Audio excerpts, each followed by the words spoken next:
Welcome back, everybody. It's time once again to Finding Your Soul in Success, where leaders share their inspirational wisdom and stories with our friend Kathy Gardarian. Welcome. Hello, everyone, and welcome back. I'm Kathy Gardarian, and today I'm so delighted to be with my friend and cohort in business. At least we do some things together. It's Dr. Amir Raz. He's a leading cognitive neuroscientist and educator. He received a Ph.D. in Brain Science and Neuropsychology from the Center for Computational Neuroscience at the Hebrew University in Jerusalem. He later went on to a postdoctoral fellowship at the Weill Medical College at Cornell University. He was also on the faculty of Columbia University as well as the New York State Psychiatric Institute.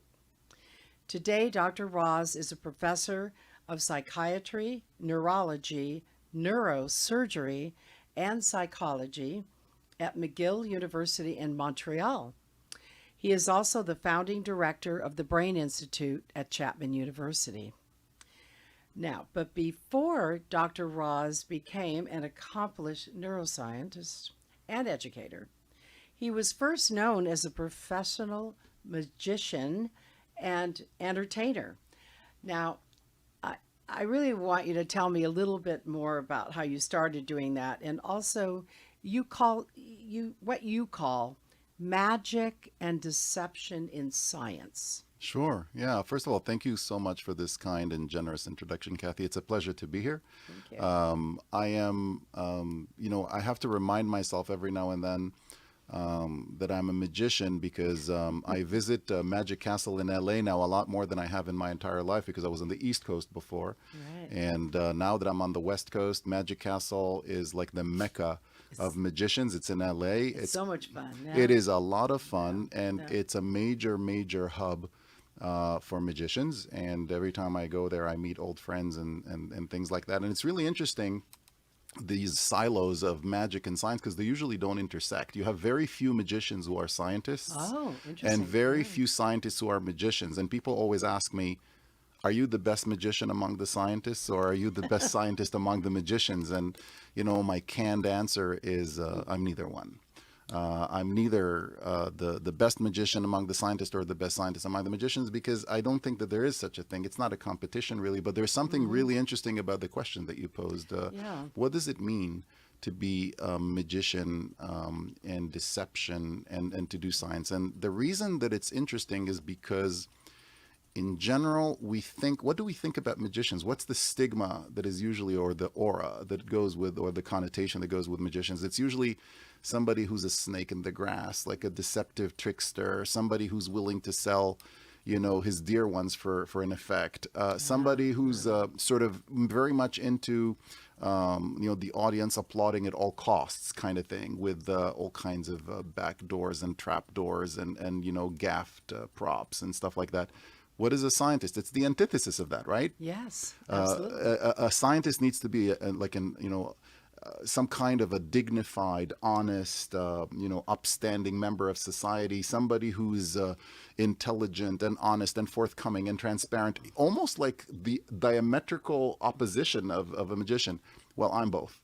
And I'm sort of Dr. Jekyll, Mr. Hyde in one person. And it's very interesting because when I do science, I make sure that I do science according to scientific paradigms and norms of behavior and so on.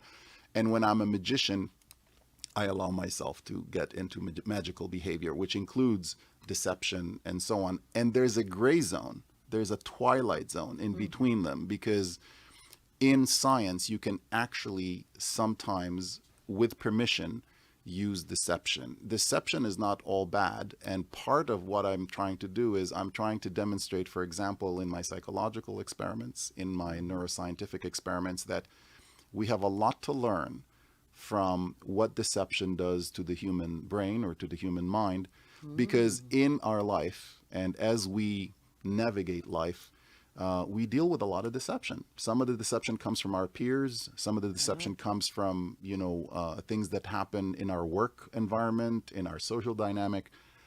Deception is part of life. So to ignore it and to say, oh, people are not deceptive, or we never have to deal with trickery, with subterfuge, with, things that have to do with people masquerading as something that they're not, and so on, that doesn't work. I mean, so learning about what deception is, how does the brain deal with deception, what can deception teach us, and so on, is a very interesting part of what we are trying to do, among other things, at the Brain Institute that I'm directing at Chapman University. And in many ways, I've been doing this for decades.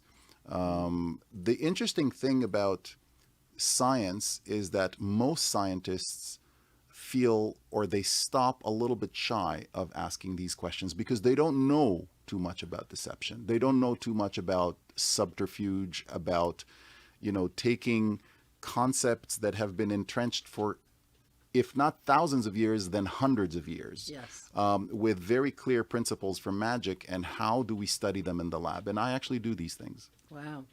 So what does it really take to be a brain scientist? And you do so many different areas of it. Right. So the brain science, the field of brain science, or neuroscience, as some people like to call it, is a very vast field. It's a little bit like when you, let's say that, you meet someone and you know that they are, let's say, a cancer researcher or something.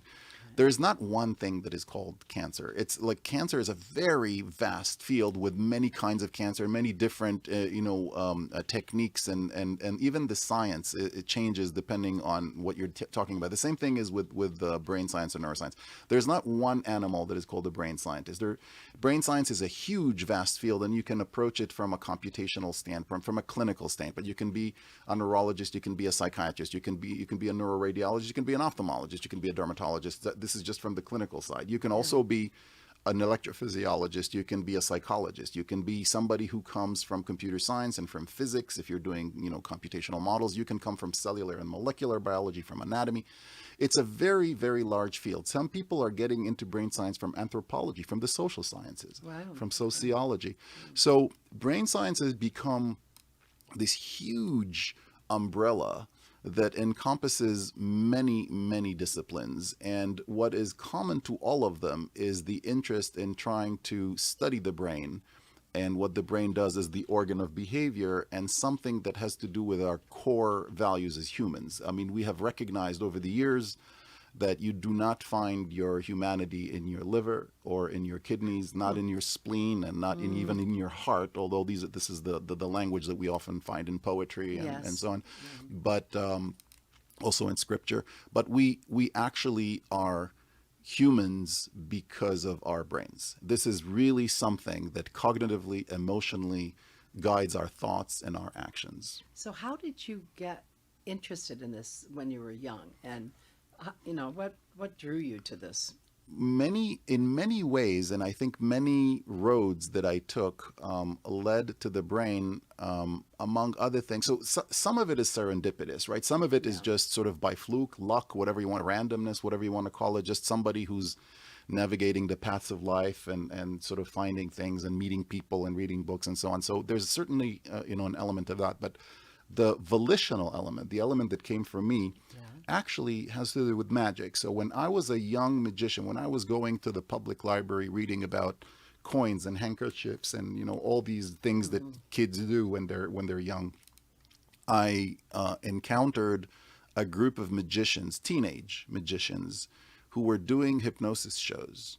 And it was very interesting for me to see how these guys who knew absolutely nothing about hypnosis, and I knew that they knew nothing about hypnosis because I would speak to them, when we were playing soccer together and when we were, doing what teenagers do, after school. I knew that they had little to no knowledge of what hypnosis even was, yet they were able to stand in front of audiences and hypnotize people who were sometimes decades older than they were. Really? And I was fascinated by that. And I asked them, how did you learn this? What did you read? And they referred me to some kind of a 12-page red booklet that they got at the local magic store. And it was just patter. It was just text that they learned by heart. It was some kind of a script that you can recite by heart, and people would sort of fall into it. And I was fascinated with the fact that you can, even theoretically, be able to utter or just articulate particular sentences or act in a certain way with some kind of a theatrical persona, and people would actually follow you to the point that they would be hypnotized or act like they're hypnotized. So I started looking into it more and more, and I started, studying psychology and things like that, and all roads led to the brain. Wow. Pretty interesting. So this difference between being a brain scientist and a PhD and the medical world, how is that coming together for you, and what are some of the issues? I think that's a very deep question. Like most of your questions, you phrase it, in a very light way, but actually it's a very heavy question and a very good one. Okay. A PhD, depending on the subject, a PhD is usually a person who trained to be a scientist or a researcher, somebody who's trained to do science, somebody who's trained to do research, to do a systematic study of something. An MD is usually somebody who trained to be a physician, a clinician, somebody who's certified to practice medicine. Now, we have a few variations in the United States. Sometimes you can be a DO, not just an MD.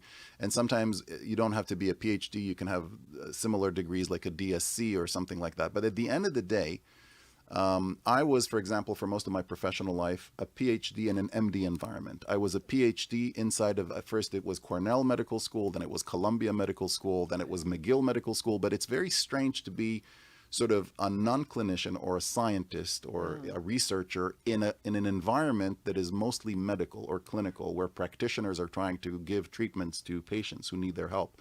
And almost by and large, although it's not something that people speak about very much, PhDs are sort of second-class citizens in medical schools. And that's because they don't have clinical privileges and they cannot prescribe medications and so on.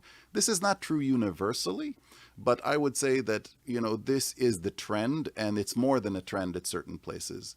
Now, there is an animal that is called an MD PhD, which is a person who sort of does both, but MD PhD programs are heavy on the MD and very light on the PhD in general. You can also be like an MD, like somebody who's trained to be an MD only, but an excellent researcher. And sometimes you can be a PhD and an excellent clinician, but the fact that you're a PhD and an excellent clinician does not give you the privileges or I would say the certification to practice medicine. So all these things sometimes can be very tenuous. I think that the public is sometimes confused by these things. It's not quite clear, especially when people say, I'm Dr. Raz, and it's not clear what that means even. Sure. There was a movement afoot a few years ago, certainly in Canada, I think in the United States as well, that PhDs or people who are doing research should wear red white coats and to distinguish them from the MDs or the clinicians who would be wearing white coats and so on. And I think that fell through. There's definitely a very long history to this. Sure. So did you feel less than at times, or? I never did. I think a lot of it is your personality. A lot of it is your own self-confidence and your assurance. I think a lot of it is also, in addition to your personality, in addition to your self-confidence, in addition to parameters that have to do with your core constituency, it has also to do with the environment that you're in. I think I was very lucky and privileged to be in very strong research environments. If it's Cornell, if it's Columbia, I was for a time I was at the University of British Columbia. I was visiting at different universities, and I always felt that I was treated very well and equally. Together with my clinical peers. Degrees never meant anything to me. They still don't. I really judge people, by who they are and what they do, what they say, and the way that they behave. I don't judge them by their academic degrees or lack thereof. I think that's good. So what is the next big thing that's happening in neuroscience, and how should we think about it? Right. So I think if you asked, 5 different neuroscientists, what is the next big thing, you will probably get 54 different answers, depending, on their inclinations and their particular training and their thinking. I'm happy to share with you my own. And I think that whatever I'm going to tell you in the next few seconds is going to be something that certainly a lot of my peers would line up with. It doesn't represent just my thinking. It probably represents, a small group of people who think like me. It doesn't mean that we're right, but it means that, that's what we're thinking. So one of the big, next big thing in neuroscience would be psychedelic drugs, for example. Psychedelic drugs are making a big comeback to the clinical scene. We are beginning to see a lot of interest and a lot of activity, scientific activity, medical activity around drugs that we have already forgotten about or we have sort of stashed away because of all kinds of cultural baggage and all kinds of legal issues and stuff like that. So hallucinogenics like LSD and psilocybin, which are considered, magic mushrooms, and peyote and ayahuasca, and all these names that some people don't recognize and some people do recognize. These are psychoactive materials that people have taken for thousands of years, really, but in the United States and certainly in the West, I would say, those were largely banned sometime around the 50s, 60s, depending on exactly what was going on. In the United States, the Vietnam War and, the whole hippie movement and peace and stuff like that is very familiar to a lot of people, particularly in Southern California. This has been going on for a while, and as a result of that, some of these drugs have been stigmatized and criminalized, and they sort of fell out of favor. Clinicians stopped using them. You're not even allowed to possess them. They're considered Schedule I drugs. You cannot even be around them. It's so dangerous because the police are, very strict about these things. Today, there's a movement afoot to decriminalize these drugs. People are beginning to use them either as citizen science. People are beginning to grow them in their closets. You can buy on Amazon, you can buy spore kits with these things. There's some kind of an underground movement where the authorities are sort of giving it the blind eye. They know that it's going on and they're sort of giving it the blind eye. And the reason is that we are beginning to we're getting to a point where we're beginning to get disillusioned with some of the mainstay drugs, or maybe I should call them backbone drugs that we've been using, for example, in psychiatry. If we're looking at, let's say, antidepressants, antidepressants have been with us for a few decades, and they haven't delivered. They're not actually relieving depression in the way that we were promised. They're not actually doing what we hoped or what we had hoped that they would do. As a result of this disillusionment or disenchantment, whatever you want to call it, with, let's say, antidepressants, you're beginning to see some promising results with drugs like psychedelics, and the combination of the two is fueling investors and donors and philanthropic organizations and even companies that are being traded on NASDAQ and IPOs and stuff like that to come out, and a lot of money is being poured into startup companies. What does it really do to the brain? Depending on the material and the dosage, all kinds of things are happening, and we're trying to understand what it does to the brain. It really is a field that is, relatively speaking, virgin territory. And the reason it's virgin territory is because when it was a little bit more in the news, let's say in the 60s, we didn't have the equipment, the technology, the knowledge of the brain that we have today. So many of the accounts of people who were taking psychedelics were mostly politically slanted. They had to do with social status. They had to do with demonstration movements. They had to do with protests. They had to do with the Vietnam War, and so on and so forth. And today, people are taking it into the lab. People are studying exactly what's happening in the brain. And one of the things that we're beginning to see is that there's a lot of emphasis with psychedelic drugs on ego dissolution, on social activity, and on connectivity. People who are taking these drugs are able to activate parts of their brains in a way that is atypical to common wakefulness, and we get more connectivity between areas that usually do not connect. And if this is done judiciously, if this is done with proper supervision, and if this is done with proper screening, in other words, we can screen people who don't have heart conditions and mental health conditions and stuff like that. And if we can do it in a monitored environment where we control the quality of the drugs, the dosage of the drugs, the medical history of individuals, and we can monitor them during the experiences, and we have psychiatrists and neurologists, at the ready. We are learning a great deal about how these drugs can help not just mental health, but things that are related, for example, to even eating disorders and social phobias and so on and so forth. It's very interesting to notice that we are now at a very precarious stage in our social fabric, because with Corona and everything else that's going on, we are in a way awaiting a tsunami, of sorts, that is going to be a mental health tsunami that is going to come, basically knocking on our door. Yeah. And That seems like the next really big thing is certainly so much mental health is going on.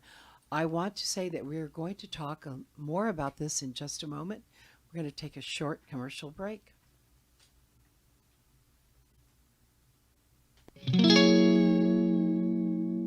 And just a reminder that our host, Kathy Gardarian, has a book out called Feet to the Fire, Finding My Soul in Success. And it's something special. In this transformational memoir, Kathy shares her inspiring stories about how she found her own soul while climbing the corporate ladder.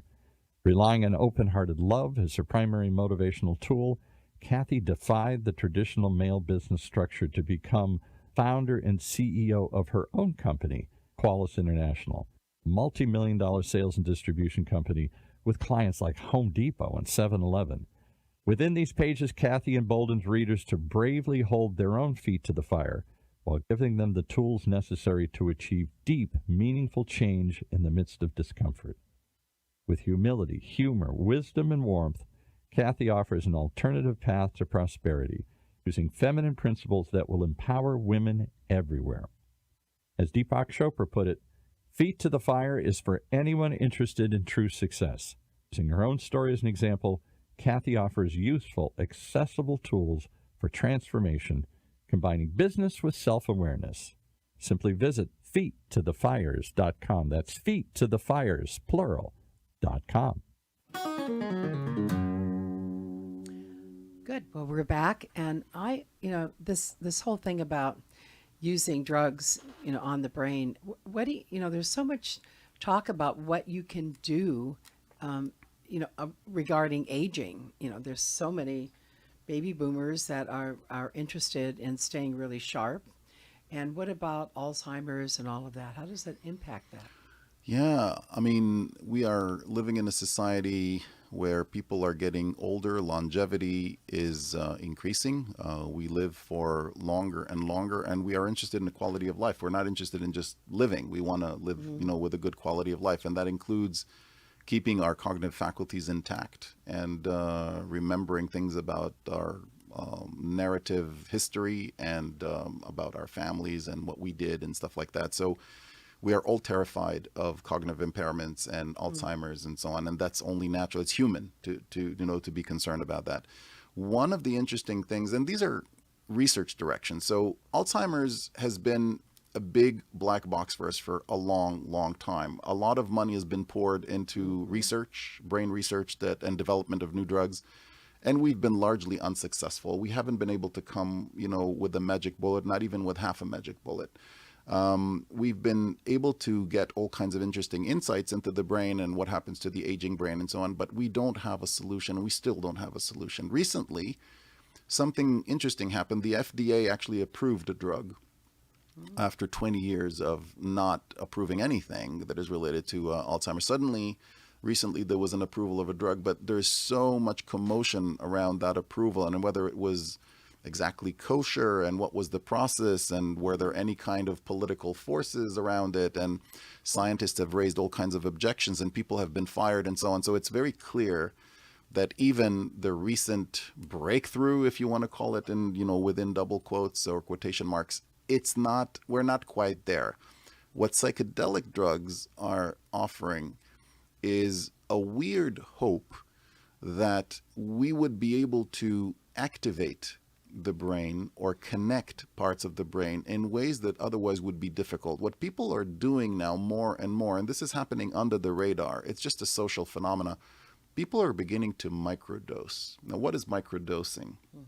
Microdosing is not to be confused with tripping, with taking LSD or whatever and losing control for 8 hours or going on some kind of a journey for 8 hours and so on. It's exactly the opposite. It's taking a very, very, very low dose that hardly makes a dent in how you feel and what your perceptions are, and basically taking it every 3 or 4 days and adding like a drop or a little bit to your coffee. And this kind of approach, this philosophy of microdosing, which is almost like a California special. It was developed in North Cal. It was developed by people in Silicon Valley who were sort of experimenting, and some people swear by it. And we don't have a lot of science on it. It's mostly anecdotal evidence. It mostly comes from accounts of people who've done it. People have written books about it. There's a whole sort of underground network of dark internet people who are talking about it. But it's very interesting to see that psychedelic drugs are coming back. They're coming back in very, very low doses. People take just a tiny bit here and there. And as a result of this, they feel more creative. They feel more in control. Some people claim that they feel that this can replace their antidepressants or, now on the one hand, it's exciting. On the other hand, it's very dangerous because there's no science around it. And that's why I feel that it's my responsibility as well as my mission to come in and to study these things so that we would have slightly more, I would say, what's the word now here? Systematic ways of ascertaining and studying these things in a lab in a way that is both rigorous and methodical. But we were talking earlier about mental health, which certainly you look around, there's really a lot going on. COVID has caused a lot of issues for people. Do you think that the microdosing could also help that?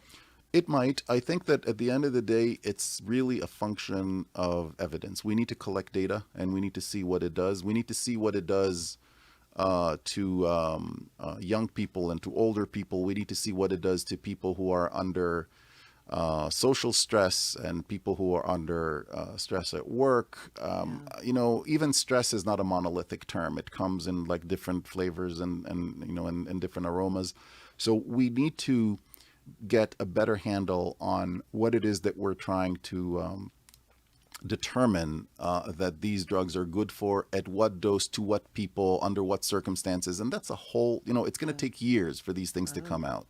But there is definitely a change in the thinking, both of the scientific community and on the part of law enforcement. Yes, definitely. We have to find a way to, I think, solve some of the issues that are causing so many problems. And the gun violence is up. Everything, people are a little nutty today. And Yeah, and the other, you mentioned to me before, when you said, can you identify sort of the next big thing? Yes. So there's no question to me that psychedelic drugs sort of, represent maybe the new revolution in psychiatry and mental health. But I think that there's another element that represents a revolution that is no smaller, maybe even greater, and that's the suggestion revolution. I think that we are now at a point where we're beginning to understand more and more about the science of suggestion, and particularly with Corona. And when we see what happens to our society with conspiracy theories, with fake news, with vaccinations and knowledge of vaccinations, with groups of people who are listening to speeches, and as a result of that, taking all kinds of actions. It tells you a great deal about how you can influence people, how you can change their behavior, how you can instigate them and propel them into action. And these are things that scientists have been studying for years, but not on the scale that we see them today. So with, social media, with things that are related to the proliferation of information and so on, suggestibility, suggestion, the science of suggestion, how to influence people and so on, is becoming a big, big topic of investigation. Wow. Now, you have a book that's coming out. And so what will we read in your next book? It's called The Suggestible Brain. I find that so interesting title because that is what you're talking about. Yeah, and this is a perfect segue into it, actually, because the book that I'm writing right now, it's probably going to be another year or so before it comes out, because that's the timeline of books. You probably know better than most people. But the idea of the suggestible brain is basically to demonstrate to individuals what are the mechanisms in the human brain that cause us to believe certain things, and as a result of our belief, as a result of our thinking, to change our physiology, and to change, in a way, our reality. So a lot of people don't quite understand that thinking is a tangible thing. They think of thinking as sort of a cerebral or ethereal, or something that is so abstract that you cannot capture it. But we are now at a point, at least in neuroscience, where we can actually it's not exactly take photographs of these processes, but we can trace these processes. We can measure them, or at least an indirect image of them, that we can capture with the technology that we have, with all kinds of imaging of the living human brain. And it gives us opportunities to say intelligent things, or things that are a little bit intelligent, about consciousness and about free will and about our ability to do things voluntarily versus not voluntarily. Yeah. I've always been taught that thoughts are things, Yeah, and you can create your reality by how you think. Right, and sentences like "it's all in your mind" and things like that. These are good sentences, and there's a good amount of information to support them. But what we are beginning to see is that to say "it's all in your mind" is a lot more than just a cliche. You can actually break it down to elements of what are the brain mechanisms that allow certain people to respond to certain suggestions in a certain way. So what makes some people more suggestible than others? And if you know that some people are more suggestible, can you help them more, or can you help them in certain ways? So for example, can you identify who are going to be the people who are going to be most susceptible to, let's say, psychotherapy? Can you identify the people who would be good placebo responders? Can you identify people who would benefit more or would be prone to follow religious leaders more? They're likely to be more spiritual. They're likely to be more people who are going to be more critical thinkers, less critical thinkers. People are likely to have more imaginative kind of thinking. People who are going to have more magical thinking. These are very important things, and just like you can identify certain features, like IQ, personality measures, and so on, we are now at an era where we are beginning to identify suggestion, suggestibility, how influenceable people are, how certain people can influence other people. And this is extremely important information when you are basically dealing with either things that you want to sell, things that you want to, have people follow, ideas that you want to, have people follow. Don't forget, people vote, and if you can influence people to vote a certain way, if you can influence people to spend their money a certain way or to go for certain trends, you have a lot of power. Yes. Wow. I remember the Dalai Lama once told me that you never think about what you don't want, and that you put your energy into what you want to see out in the world. And that's how you create your reality. Which part of what you're saying is in alignment with that? The Dalai Lama is a very smart person. And I think that from a scientific perspective, we are making baby steps towards these kinds of, very deep, overarching statements like the one that you just made.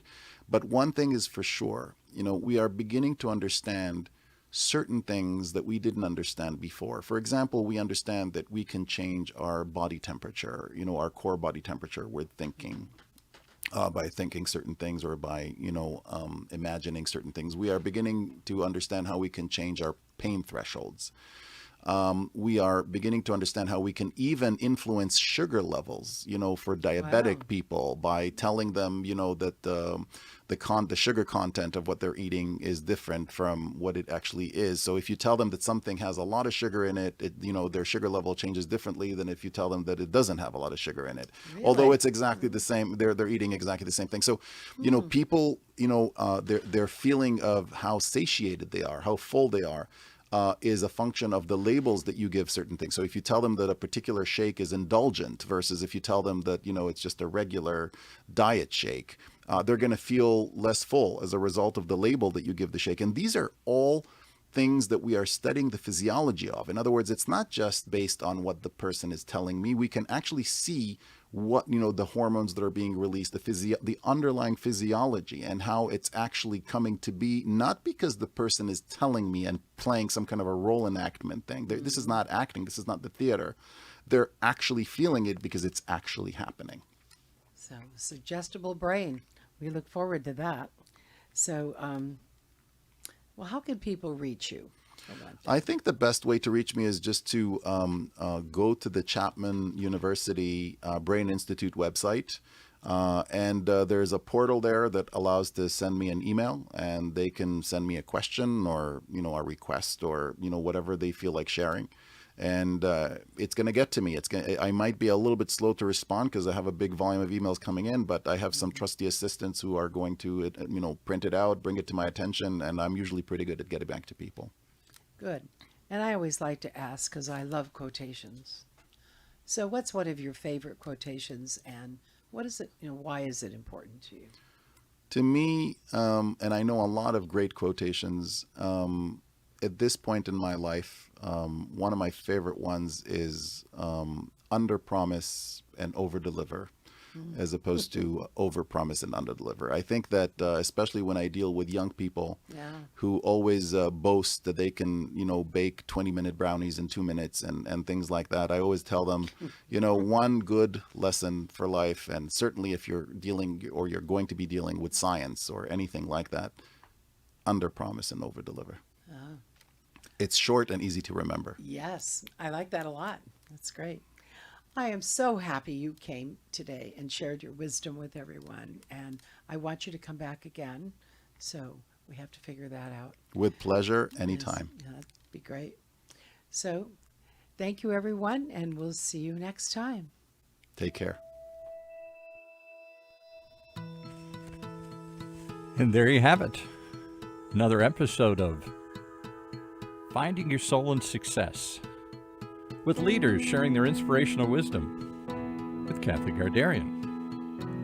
For more information on her book or to hear past episodes, simply visit the site Feet to the Fires. That's feettothefires.com. Right here in Orange County's only community radio station, octalkradio.net.